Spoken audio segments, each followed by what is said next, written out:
Hola a todos. Estamos en el episodio 4 de la temporada 1. Como quedamos, hoy tenemos invitados también. Hoy los van a presentar, pero seguramente la mayoría lo reconoció. Y pues bueno, el tema del día de hoy es startups y diseño. Es un tema que nos interesa mucho, para nosotros en lo particular, porque trabajamos muy de cerca con startups, haciendo diseño de producto, pero en general porque vemos que hay una gran relación entre startups y diseño.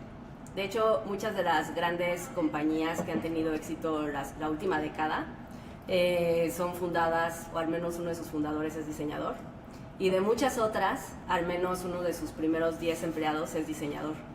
Entonces, muchas veces he tratado de entender cuál es esta correlación, si realmente la hay y cuál debería ser el impacto del diseño en un esquema de éxito de una empresa nueva, en especial si es un modelo digital. Y para hablar de eso tenemos un invitado muy, muy especial, que es Santiago Zavala. Y bueno, para los pocos despistados que tal vez no conozcan mucho de tu trayectoria, no sé si te podrás presentar. Claro que sí. Bueno, primero que nada, muchas gracias por invitarme. Suena como que vamos a tener una conversación muy divertida. Mi nombre es Santiago Zavala. Soy un programador que empecé a hacer cosas de emprendimiento y a crear diferentes cosas en internet desde como el 2000 más o menos. A través de todo este camino he tenido la oportunidad de trabajar y tratar de hacer startups aquí, en Estados Unidos. He trabajado como freelancer, hice muchísimas cosas de comunidad, tuve un foro que tuvo muchísimos usuarios. Y hace como 6 años, un poquito más, me aventuré al mundo de estar del otro lado de la relación de emprendedores e inversionistas. Creé un fondo que se llama Mexican VC, donde tuvimos la oportunidad de invertir en 7 proyectos. Quizá los 2 más reconocidos de esos es Yogome y Conecta. Y después de eso, hace un poquito como 5 años, me uní a 500 Startups, desde donde hemos hecho muchas inversiones en Latinoamérica. He estado involucrado con las 130... Bueno, tomamos 12 inversiones nuevas el lunes, entonces ya 142 inversiones que hemos hecho en la región de América de habla hispana. A través de eso he tenido la oportunidad de estar en 2 fondos regionales, uno que hicimos del 2012 al 2015, uno que empezamos el año pasado, y también siendo socio de los fondos globales, donde he tenido también la capacidad de ver, o la oportunidad de ver cómo se hacen las inversiones en Silicon Valley y en otras regiones, cómo se toman decisiones de seguimiento. Tengo la capacidad también como de ver todos los reportes que nos llegan de todo el portafolio global, entonces he podido también comparar mucho diferentes modelos de negocios, cómo funcionan en diferentes lados del mundo, etcétera, ¿no? Entonces creo que he tenido la fortuna de estar involucrado con varios proyectos bien interesantes en la región y bueno, pues eso. Digo, quizá lo que hacemos específicamente que es bien interesante en México es que corremos una aceleradora. Entonces muchas de estas inversiones que les decía, invitamos a todos estos equipos a que se muden aquí durante 4 meses. Pasamos todos los días a través de un proceso de trabajar con estos equipos y ayudarlos a llevar como de una etapa normalmente de tener un producto en el mercado y primeros clientes a estar justo en el momento donde empiezan a levantar su ronda semilla. Y eso es lo que esa es la parte en el emprendimiento donde yo paso más tiempo. Ok, bueno, es como un shotgun de listo. Bueno, está genial porque ya que has trabajado como con tantas, o has estado de cerca en los procesos de varias startups, te queríamos preguntar cómo es el papel del diseño como en sus procesos, o sea, en general. Claro. O sea, digo, obviamente pues vengo aquí a 23 y no tengo que explicar como toda la gama de qué es diseño, ¿no? Sí, pero sí. Me imagino que seguramente allá afuera hay gente que enseguida piensa diseño y piensa que se vea bonito, ¿no? Y entonces, o sea, como que lo primero que podría decir es que en las etapas donde nosotros trabajamos, como que se vea bonito tiene muy poca importancia, ¿no? Y digo, evidentemente eso no es diseño, ¿no? Es una partecita que es el diseño gráfico o la parte quizá más última de una interfaz. Pero en ese sentido en específico creo que nos importa muy poco, ¿no?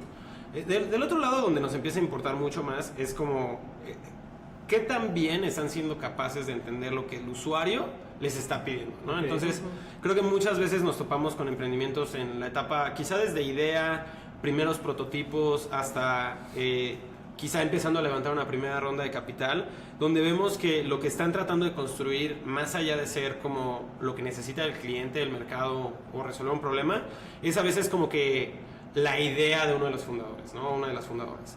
Y creo que en esa parte creo que es donde nos importa muchísimo saber qué tanto pueden, como que ese mismo equipo, ser capaz de quitarse el ego de mi idea y lo que yo deseo hacer y tener la empatía del cliente, ¿no? Y yo creo que esa parte es la que más me interesa entender en la etapa temprana. Okay. Que el equipo tiene esa empatía. Porque eso es algo que no puedes outsourcear, ¿no? O sea, como que, o sea, puedes trabajar con una agencia o puedes tratar de contratar a alguien, Okay. o puedes trabajar con alguien que te pueda dar mentoría, pero si no eres capaz de tener la empatía de qué es lo que realmente tu cliente te está dando de feedback, es bien difícil que puedas hacer como crear algo que le vaya a funcionar, a menos de que tú seas el mismo cliente, ¿no? Yo creo que ese es como quizá el único lugar donde quizá no necesitas esa empatía porque quizá pues ya tienes ese conocimiento, ¿no? Sí. Y ese modelo centrado, por ejemplo, es algo que nosotros entendemos como tener un diseño centrado en el usuario. Ajá. Pero tú lo identificas como la tarea de un diseñador.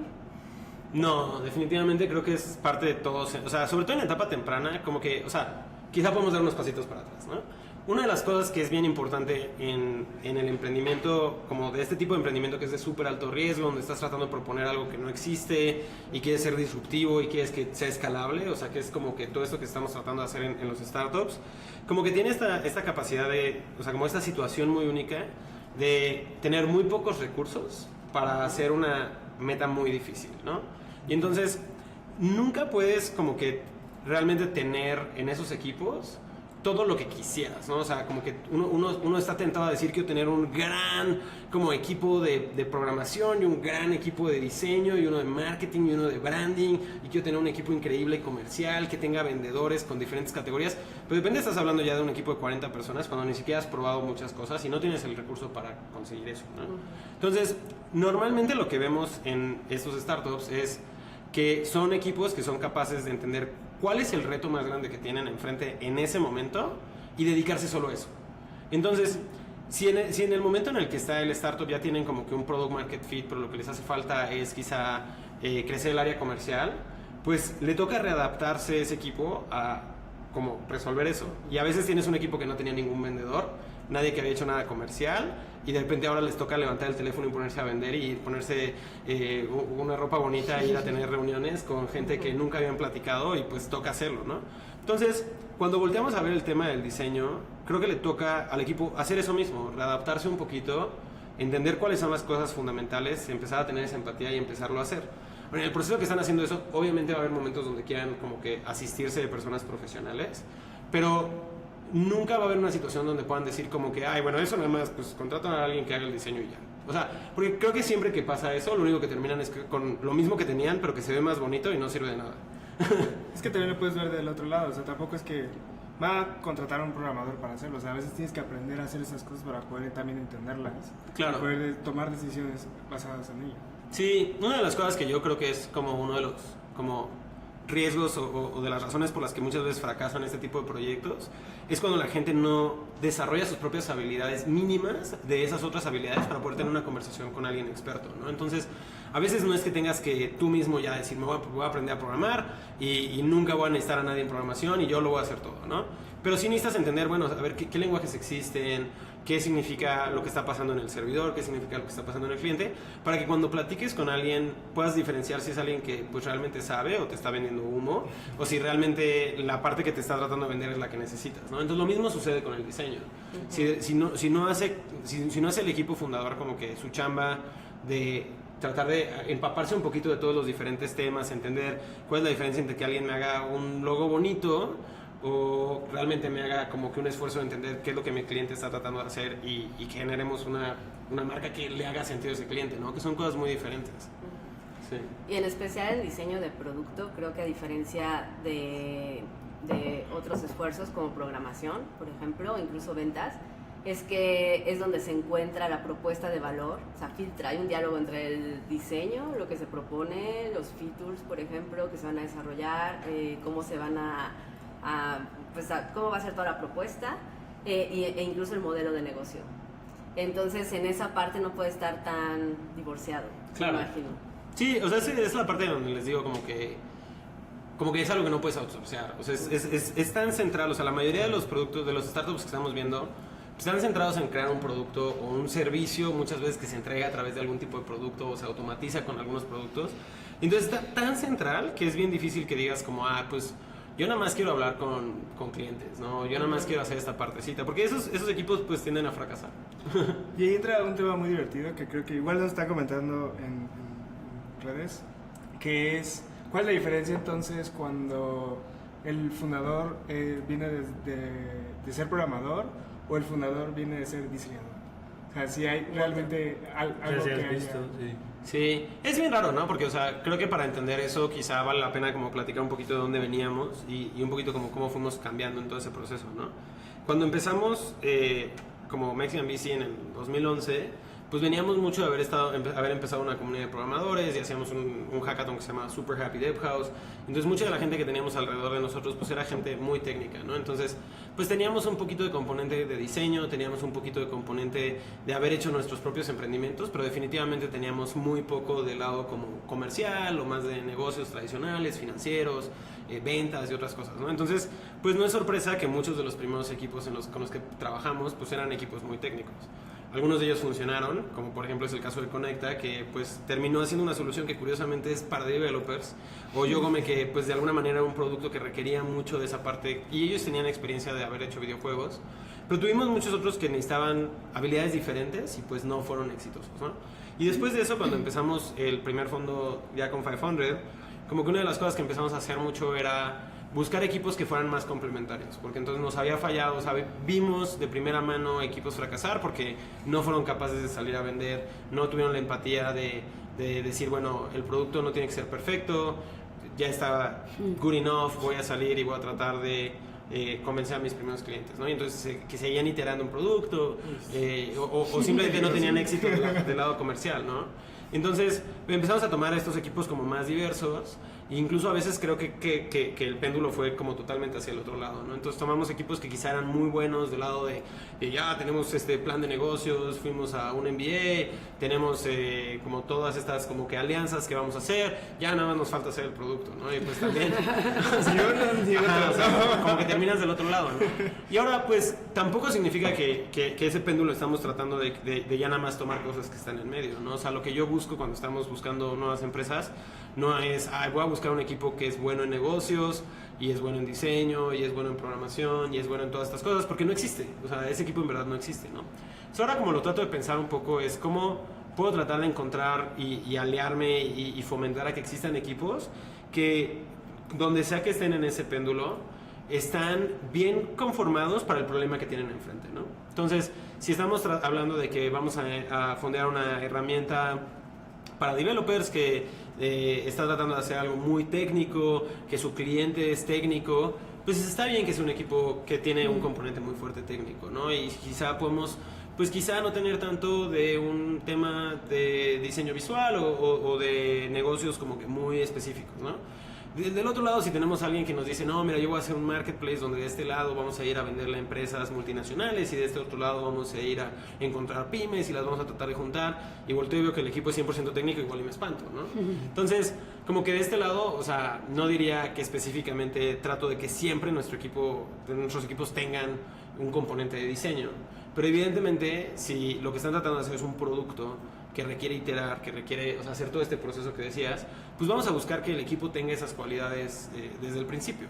Sí, Y tal vez, bueno, eso también creo que, sobre todo en México, bueno, en lo que hemos visto, detiene un poco el emprendimiento, porque la gente no se siente lista, porque no tiene el equipo y tal vez no tiene ni los contactos, ni sabe por dónde, cómo empezar a hacerse de esa gente que le va a ayudar a construir el producto. O sea, hay gente que tiene muy buena idea, pero neta no sabe Nada.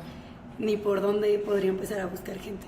Claro, pero yo creo que eso no es, o sea, personalmente no estoy seguro de que eso es una situación específica de México. Yo creo que todos los ecosistemas de emprendimiento pues tienen esta naturaleza donde hay muchas muy buenas intenciones y creo que es fácil de repente tener una idea y decir esto me apasiona, pero no tengo las habilidades propias o no tengo el equipo, ¿no? Y creo que poco a poco empiezan a haber como mecanismos en todos estos diferentes ecosistemas donde empieza como que a cruzarse esta gente y a conocerse, ¿no? por eso cuando, o sea, como que ha sido tan padre ser parte de la comunidad de Startup Weekend, porque la comunidad de Startup Weekend ha sido una comunidad que constantemente pues trata de reclutar a los eventos gente con perfiles diversos, que puedan complementarse y hacer equipos de manera diversa, ¿no? O sea, parte del rol de los facilitadores en esos eventos es que si ves un equipo 100% de los 3 programadores que ya se conocían o ves el equipo de las 3 personas de negocio que ya venían juntos, pues tratar de romperlos un poquito y estar seguros de que se complementen y encuentren equipos donde se pueden complementar, ¿no? No voy a decir que es suficiente, ¿no? O sea, siempre vamos a necesitar mucho más, pero o sea, creo que va poquito a poquito pasando eso, ¿no? Me acuerdo como hace muchos años cuando estábamos empezando todo esto, como que incluso hablar entre estas diferentes comunidades era bien difícil y creo que ahora hay como una apertura y una empatía un poco más clara alrededor de ese tema. ¿Qué tema ves en común? O sea, hablando de esa empatía, ¿o qué crees que puede conectar como a... Pues yo creo que un poquito como que estas comunidades que han estado y estos eventos que han estado tratando de juntar a personas así de diversas, también creo que el hecho de que empezamos a ver más startups que están creciendo y que están empezando a darse cuenta, líderes de comunidad y líderes de equipos dentro de esas empresas que requieren a los demás, ¿no? O sea, como que, o sea, empiezas a ver estos equipos de repente ya, o sea, como estos startups de serie A, serie B que están pasando de ser 30, 40, 50 personas a ya 100, o sea, no sé, un Yogome, un Confío, un Conecta. Pues estas empresas creo que están empezando a darse cuenta, o sea, de repente el equipo de desarrollo de repente dice como, wow, programé esto y ahora está implementado en tantos números de empresas o tenemos tantos clientes y no fue solo mi trabajo, ¿no? Fue el trabajo en equipo de muchas cosas diferentes, que creo que antes veíamos poco, ¿no? O sea, cuando volteamos a ver un ecosistema en el 2005 al 2010, creo que muchos de las personas técnicas estaban yendo a trabajar en multinacionales y estaban como que en un silo, ¿no? Entonces como que yo creo que esos equipos un poco más interdisciplinarios también en los startups ha ayudado mucho. Además hay mucha sensibilidad, al menos lo hemos visto con muchos proyectos que hemos trabajado de cerca. Algunos son muy técnicos o muy comerciales, de tratar de incluir y de aterrizar todo en un proceso de diseño. Incluso encontramos por ahí que hay muchas tendencias al momento de hacer la evaluación de la empresa, de también considerar qué tan abocada estaba en el producto, a centrarlo en el usuario, pero a través de diseño. ¿Dónde encontraste eso? La nota, y era a partir Claro. de cuestiones de Amazon o sea, hay un contexto, hay una nota, y no sé si pueda ser tan... Pues que el tema de evaluaciones es toda una caja de Pandora, ¿no? O sea, como que no es sencillo. Nosotros invertimos en la etapa temprana y pues damos una cantidad de dinero y tomamos un porcentaje, entonces pues puedes hacer una regla de 3 y decir, pues estás evaluando una empresa en eso, ¿no? Pero, o sea, realmente entre más pequeña es la empresa y es en una etapa más temprana, estás más lejos de mercados públicos, pues es como que más raro qué significa una evaluación, ¿no? O sea, si escuchas que una empresa levanta una serie A de tantos millones en tal valuación, ¿significa eso que los fundadores pudieron haber vendido la empresa completa por ese dinero? No forzosamente, ¿no? O sea, más bien significa que un inversionista estuvo dispuesto a tomar el riesgo de poner ese dinero y tomar ese porcentaje de la empresa con la intención de que siga creciendo. Entonces, como que en la etapa temprana, yo creo que el driver más fuerte de la evaluación es cuál es la dilución máxima que está dispuesto a tomar el equipo fundador y cuánto es lo mínimo que el inversionista está dispuesto a tomar de la empresa en este momento para que su modelo financiero funcione. Y entonces lo que vemos normalmente son como rondas que toman entre el 10 y el 20% de la empresa en cada etapa y que todas las etapas tienen más o menos un tamaño normal. No diría que hay mucha correlación entre nada y esas valuaciones. O sea, si volteo a ver ventas, volteo a ver el componente del equipo, crecimiento, realmente, o sea, no hay una correlación muy fuerte. Y no solo estoy hablando de Latinoamérica, estoy hablando como de todo lo que alcanzo a ver de otras geografías, ¿no?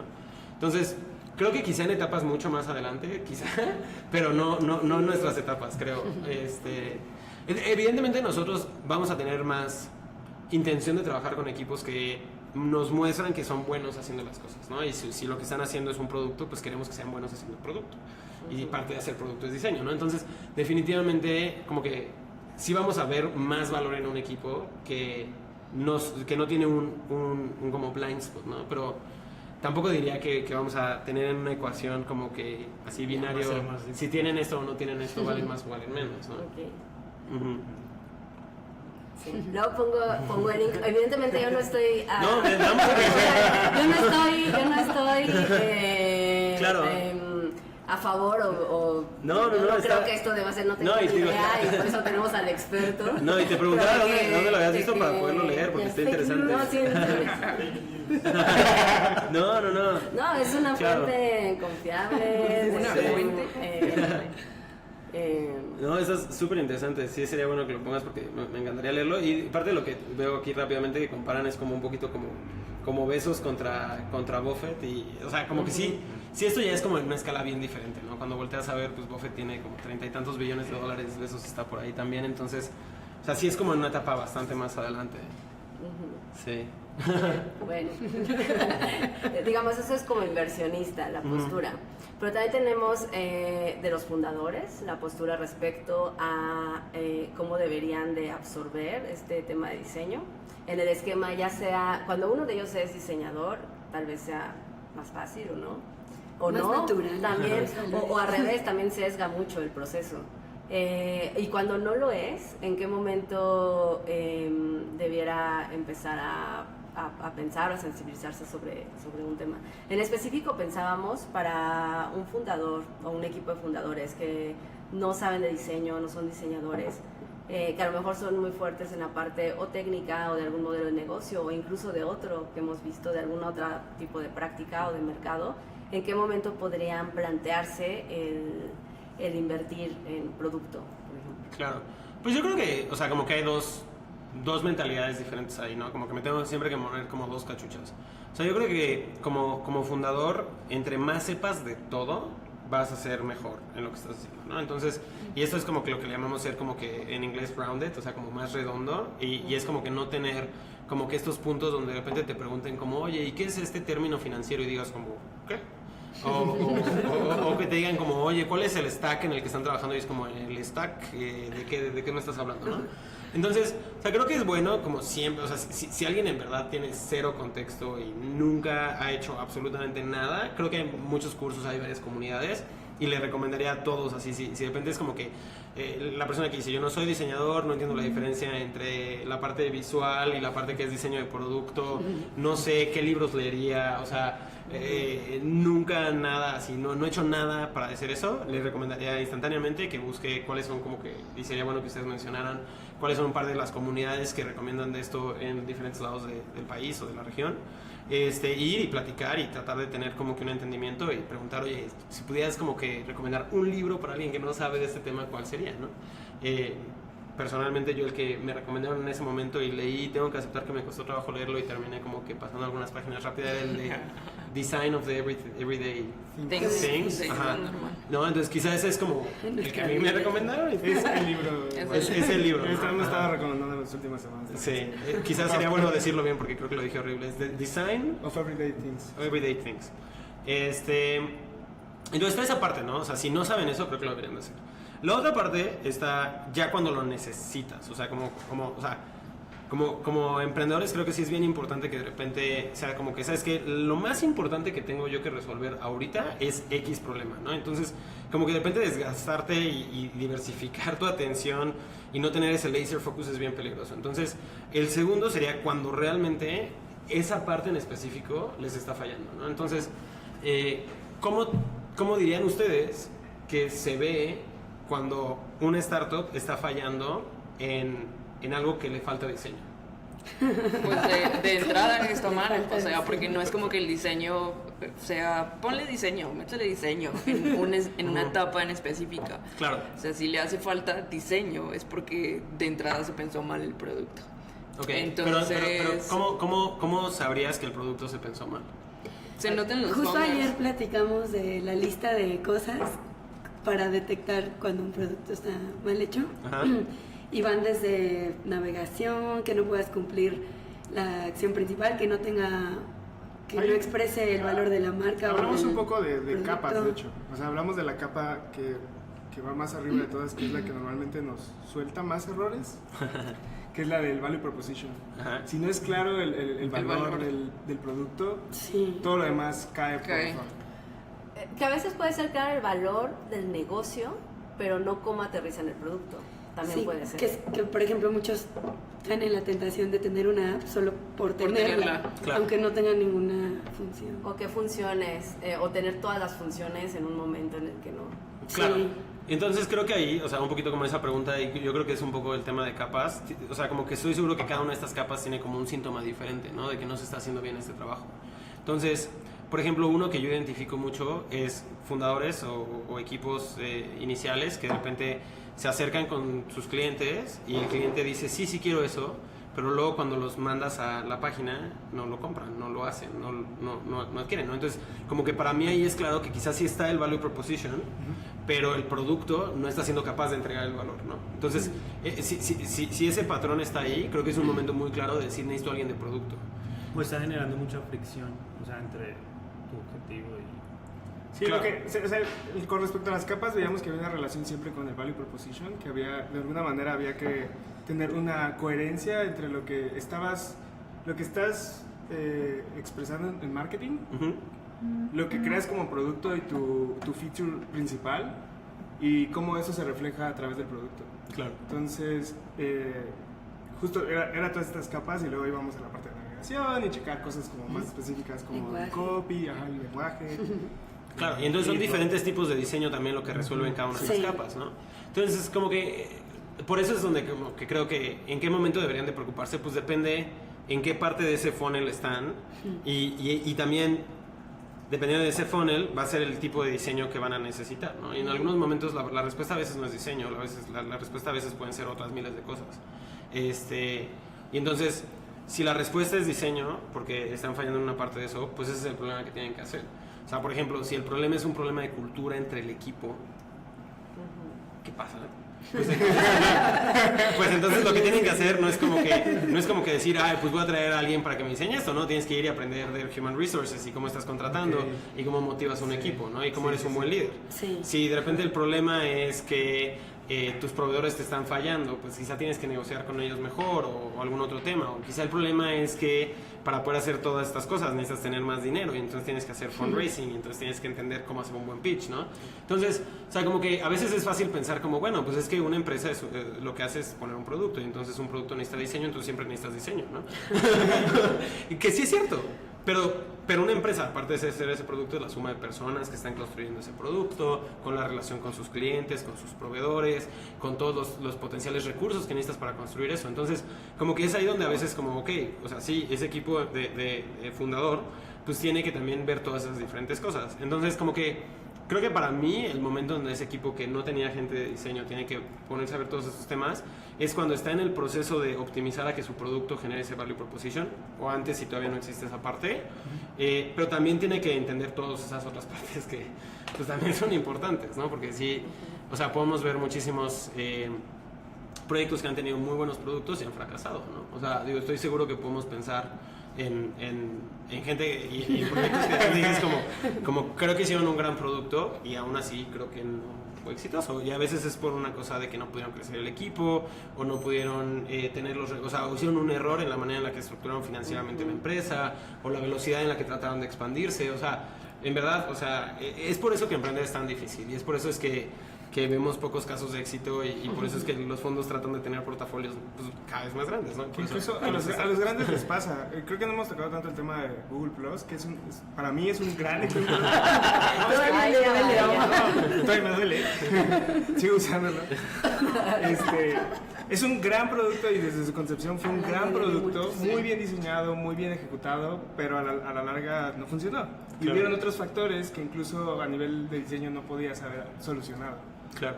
Pero a veces nos encanta aquí también como proponer qué pasa si usas metodologías de diseño para solucionar esos problemas. Porque al final de cuentas todos tenemos metodologías diferentes, no importa si eres desarrollador, diseñador, si eres de negocios, tienes una metodología para solucionar los problemas en los que te enfrentas, ¿no?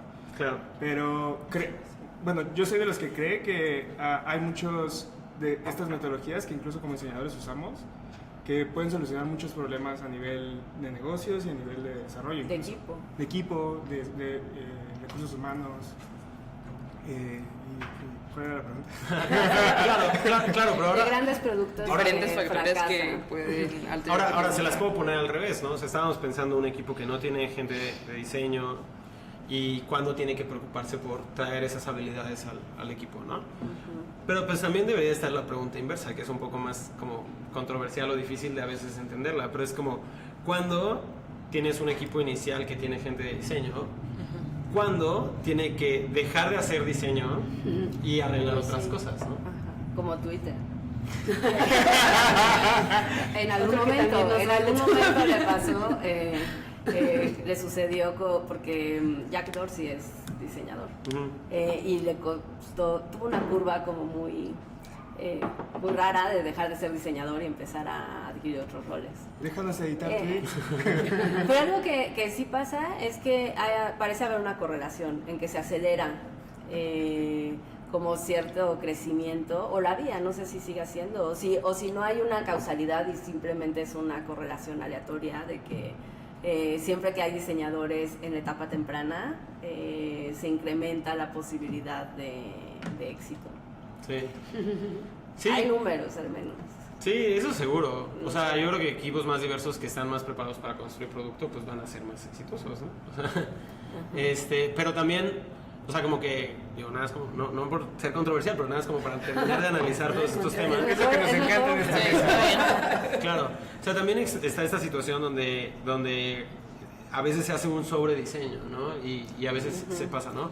O sea, yo puedo analizarlo muy fácil de lo que es mi habilidad, ¿no? Que es como yo, al haber tenido una formación como programando mucho y creando producto desde el lado más técnico, tengo esta visión donde constantemente como que se me presenta un problema y trato de aventarle como que ingeniería al problema, ¿no? Entonces como que si antes yo trataba de diseñar un sistema que fuera capaz de automatizar esa situación, pues ahora en el fondo y trabajando con las empresas y con todos los retos que tenemos en lo que hacemos, pues lo veo igual, ¿no? Entonces como que pienso como que, mira, tenemos este problema, no sé, puede ser cualquier problema.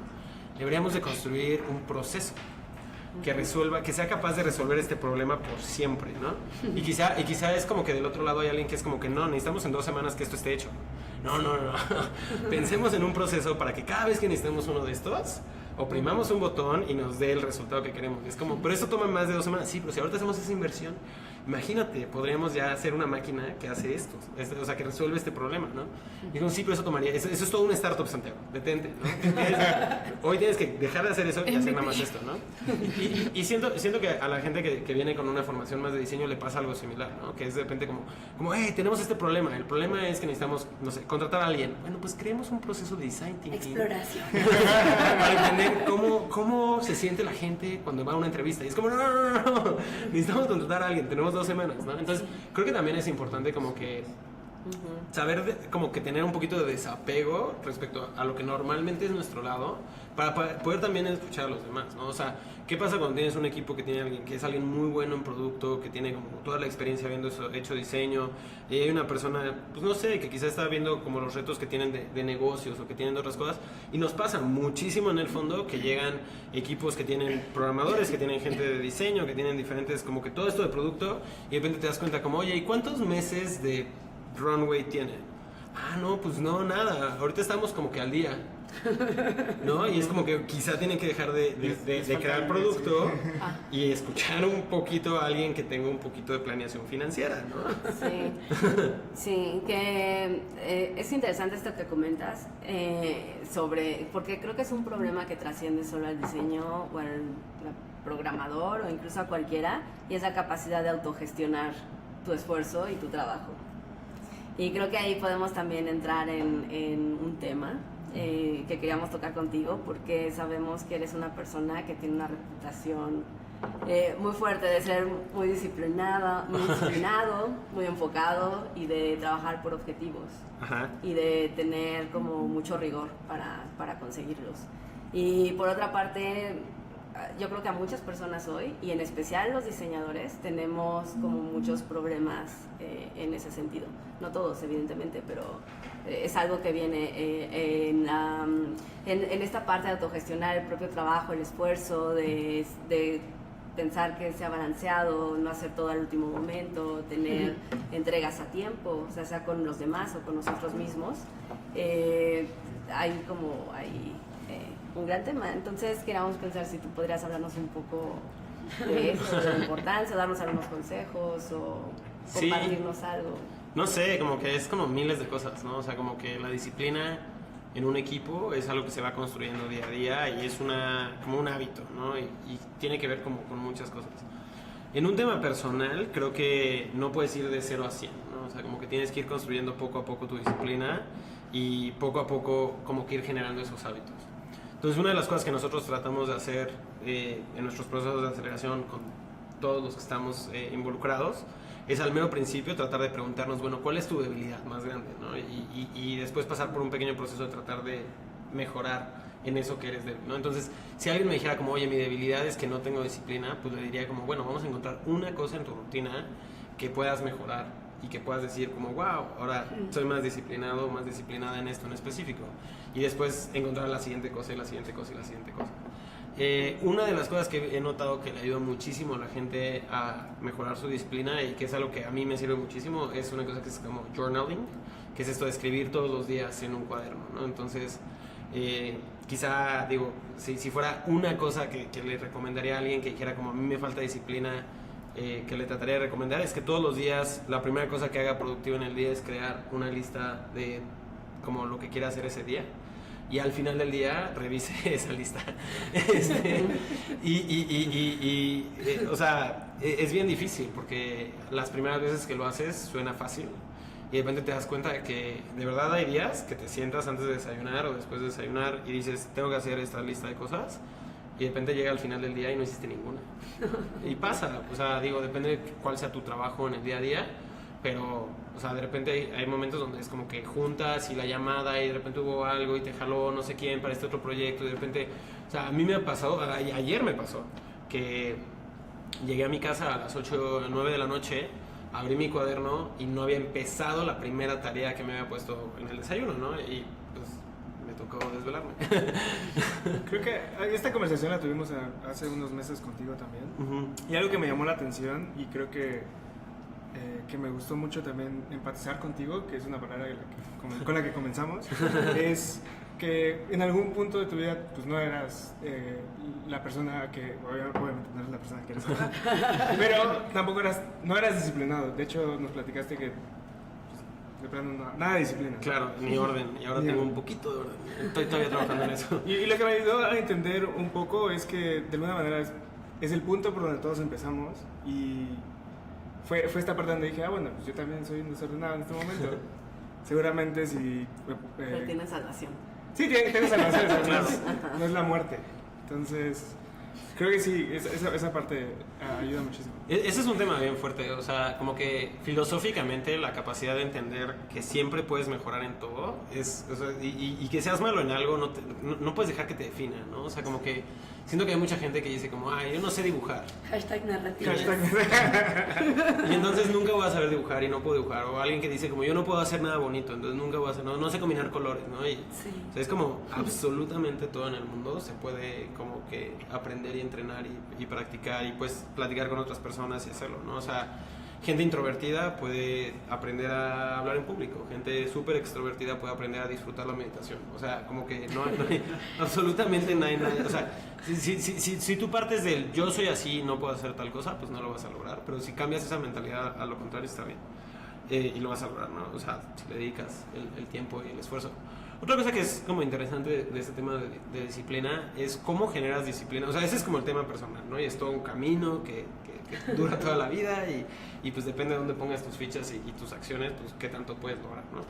Pero también hay el otro tema que es cómo eres disciplinado como equipo, ¿no? Y es igual de complicado y requiere probablemente mucho más, ¿no?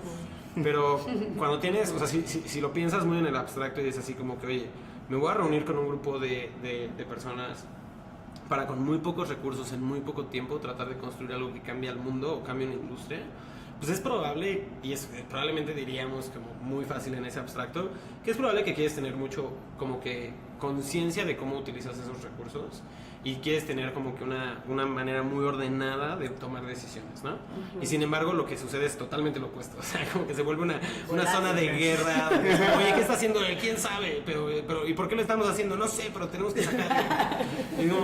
¿Y cuándo va a salir? Pues no sé, voy lo más rápido que puedo, ¿no? Y entonces como que a veces pensamos como, wow, entre menos somos, como tenemos un poquito mejor comunicación y tenemos un poquito más de prisa, vamos a hacer menos metodologías. ¿no? O sea, Sí. como que en ese trabajo, en ese proyecto que son 3 personas que lo están haciendo por gusto y que tienen una semana para hacerlo, no ponen ni post-its de tareas ni nada, porque pues ahí vamos, ¿no? O sea, como que estamos aquí todos en un cuarto, ¿no? Y entonces como que a veces es bien contraintuitivo, pero es como desde el principio que es diseñar la manera en la que va a trabajar el equipo, que es diseñar la manera en la que se van a comunicar y que no sea una cosa que se decida simplemente porque pues nadie lo pensó, pero así se nos ocurrió en ese instante, ¿no? O sea, como que... Entonces, cosas súper fundamentales de equipo y que le recomendaría a la mayoría de las personas que están empezando a hacer producto y que están tratando de entender cómo funciona todo este tema de diseño y cómo es esta parte humana de cómo te organizas con otras personas y la parte como más de project management de cómo organizas un proyecto, ¿no? O sea, para mí es sorprendente platicar de repente con equipos que llevan 1 o 2 años, tienen un producto en el mercado, tienen unos cuantos clientes, están empezando a ganar dinero, han logrado unas ventas padres y preguntarles, oye, ¿cuál es el product roadmap para los próximos 3 meses? O sea, Vivimos el día. Sí, o sea, es lo mismo, ¿no? O sea, es como el vivimos al día, pero del lado del producto, ¿no? Pues lo que me piden los clientes, eso hago, ¿no? O sea, pues ¿quién te lo pide, no? ¿Y cómo deciden? Y también como en el proceso de toma de decisiones, ¿no? Entonces, o sea, cosas que creo que en general me dan un indicio de que un equipo va como que avanzando muy bien y que va a poder construir cosas muy grandes, es que tienen como que buenas prácticas en el lado de tecnología, o sea, utilizan un repositorio, quizá tienen integración continua, tienen pruebas. Del lado como de diseño también hay como que un entendimiento muy claro de cuál es el rol y cómo se toman decisiones de algunas cosas, quiénes hablan con clientes, o sea, cómo el feedback va pasando en toda la cadena y quiénes de alguna manera toman decisiones. Pero también hay una parte como fuerte de product management, ¿no? O sea, de que, oye, ¿sabes qué? Nos reunimos cada X tiempo, manejamos sprints, llevamos las tareas en esta herramienta, nos comunicamos de esta manera. Y incluso esa parte de comunicación es todo un mundo, ¿no? O sea, como que buenos equipos y buenos líderes creo que se comunican bien con su equipo. Y entonces como que estas situaciones donde de repente tienes como que estas como entidades que son increíbles, muy buenas en producto, pero como que nadie sabe comunicarse con ellos, es como, ¿cómo puede ser? ¿No? O sea, que a veces me pasa, ¿no? En equipos pequeños que es como que no, dejamos que él tome o ella tome todas las decisiones porque pues como que tiene porque es un genio, una genio, ¿no? Y es como que ser Messi en Argentina. como que para mí eso no existe. O sea, creo que bueno, es trabajo en equipo. Sí, bueno, para mí es súper trabajo en equipo. Ya estamos llegando al final del programa y pues nos gustaría también que dijiste al principio que tienen una nueva generación en 500. Entonces estaría bien que nos platiques un poco acerca de esa nueva generación, no sé. Sí, no la hemos anunciado. Entonces, puedo platicar un poquito sin dar los specifics de los nombres de las 12 empresas, porque justo el blog pues, sale creo que la próxima semana. Pero bueno, o sea, como saben, nosotros hacemos una convocatoria. En esa convocatoria aplican muchos equipos de todo el mundo, pero pues empresas que tengan alguna relación con Latinoamérica de habla hispana. En esta ocasión nos aplicaron, abrimos a finales de julio, inicios de agosto. Estuvo abierta 6 semanas, nos aplicaron 825 empresas. De esas 825 empresas entrevistamos a 167 de ellas. Hicimos como 550 entrevistas a esas 167 empresas. Terminamos seleccionando 12, de las cuales nos sentimos pues muy emocionados de trabajar con ellos, obviamente, y ellas. Tenemos 6 empresas de México, las demás son de Argentina, Chile, Perú y Colombia. Tenemos 4 de fintech, después como 3 de logística y transporte, y después como que un poco e-commerce, SaaS, y una de recruiting, de reclutamiento. Fue muy interesante este como que proceso de selección. Creo que cada proceso nos enseña muchísimo. Y sobre todo, o sea, digo, nos enseña porque obviamente aprendemos de nuestro proceso, aprendemos de la etapa en la que nos aplican las empresas y de cómo ser mejores en el proceso de interactuar con ellos y tratar de entender qué es lo que están haciendo. Pero como que si tuviera que dar como que 2 como que puntos así interesantes de ese sensor que tenemos, que es bastante único, es un privilegio de repente poder como que preguntarle a 825 equipos qué están haciendo. Y que va cambiando, ¿no? En el tiempo y que podemos compararlo con lo anterior. Creo que 2 temas como bien puntuales que vimos es un tema súper fuerte de reclutamiento. Creo que es una industria que no habíamos visto mucho y empieza a ver mucho más. Creo que eso está directamente relacionado con pues que empezamos a ver startups crecer y que empieza a haber mucha como que retos en conseguir pues muy buena gente con talento de diseño, de marketing y ventas, de programación y también un tema como financiero. Y creo que como que ver a tanta gente que le está costando trabajo reclutar, como que empieza a haber gente que dice, yo puedo resolver eso, ¿no? Entonces está padre. Y el otro como trend súper padre que estamos viendo, que no sé todavía como dónde va a acabar, pero que está interesante, es más y más cosas on demand, ¿no? O sea, como que creo que empieza a haber esta serie de startups, a veces internacionales, a veces locales, que están demostrando que puedes hacer cosas on demand en Latinoamérica muy bien, desde tus como Uber y Uber Eats, quizá más como creciendo aquí en Colombia, Mercadona, Rappi y Corner Shop. Entonces como que de repente empezamos a ver mucho de como equipos que están volteando a ver eso y decir como, oye, ¿qué pasa si hago esto otro que no están haciendo estos on demand, ¿no? Y yo creo que eso va a estar padre. Habrá modelos que funcionen, otros que no. Healthcare. En healthcare tenemos varias cosas en las que hemos ya invertido, algunas que han fracasado, otras donde estamos ahí muy bien parados. Del batch pasado está Prescripto, que hace receta médica electrónica. Es interesantísimo cuando volteas a ver el número de recetas que se hacen y lo fácil que es falsificarlas y lo mal que está esa industria en sacar datos de realmente qué se está haciendo prescripciones. Pues es una locura, es una cosa, o sea, si volteas a ver la manera en la que se hacen las estadísticas en esta industria, es que hay empresas que van y sobornan a la gente en las farmacias para que les presten las recetas y van y las fotocopian y después regresan y entonces ya con eso sacan analytics. Entonces, pues, es un espacio que tiene áreas de oportunidad, por no decir más cosas. El tema con healthcare en específico, yo creo que es una industria donde es bien difícil entrar, ¿no? O sea, si estás haciendo un nuevo producto, como, o sea, una nueva droga, un nuevo químico, pues tiene toda una serie de regulación, investigación y otras cosas. Y hay fondos internacionales que se dedican a invertir en eso y tienen como sus propias tesis y es un mundo completo y creo que no hemos visto mucho de eso en Latinoamérica todavía.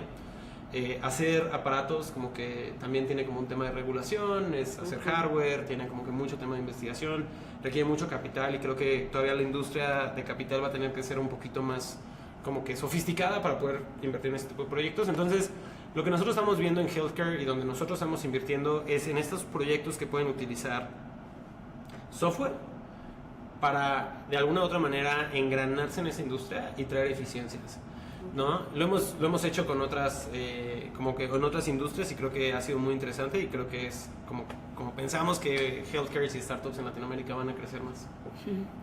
Unima es un ejemplo, ¿no? Sí.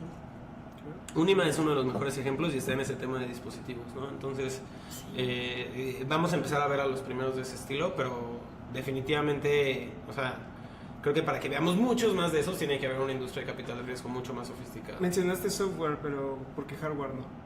Pues porque tiene muchos más costos, o sea, desarrollar, Sí. o sea, Sí, o producción. sea, Sí, de diagnóstico. Muchos Sí. usan hardware. En Estados Unidos es muy fuerte ahorita el desarrollo de hardware, pero sí requiere mucha más infraestructura. No, lo pensaba Sí. por la ola de Internet of Things, que tal vez podría ayudar también en esa... sí, o sea, cuando volteamos a ver eso, lo que a nosotros nos gusta tradicionalmente ver en cosas de hardware es un equipo que es capaz de hacer las primeras producciones rápido y barato y ya tiene más o menos entendido tanto cualquier cosa que vaya a ser de plástico o de Es algo interfase físico, sí. Ajá, sí. y la parte de electrónica, pues que tienen toda esa experiencia y entonces si es posible haber prevendido algo, entonces podemos fondearnos realmente de los primeros clientes para hacer eso. Tiene el riesgo de que si ese equipo fracase en esa primera producción, casi que murió la empresa.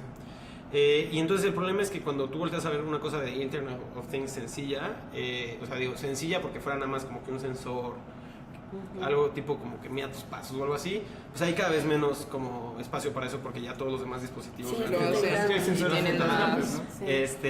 y entonces cuando volteas a ver algo de healthcare, no solo necesitas un equipo que es increíble haciendo la interfase, que te digo que es como 3D printing o inyección o Industrial. cualquier otra cosa industrial, tienes la parte eléctrica, pero ahora también tienes que tener la parte médica, entonces de repente ya como que necesitas encontrar como que se alineen los astros en un equipo de manera increíble. Sí, entonces es difícil. Sí.